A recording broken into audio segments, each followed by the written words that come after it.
Bismillahirrahmanirrahim. Assalamualaikum warahmatullahi wabarakatuh. Saya Irjen Pol Dr. Andes Ahmad Haidar SHMM selaku Kapolda Aceh. Saat ini pemerintah Indonesia berupaya mewujudkan NIK, nomor induk kependudukan, sebagai nomor identitas tunggal.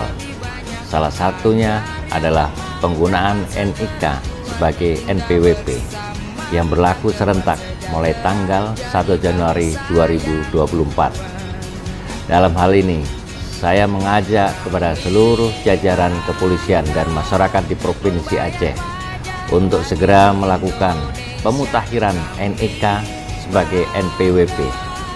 Mari kita lakukan pemutakhiran NIK di situs pajak.go.id.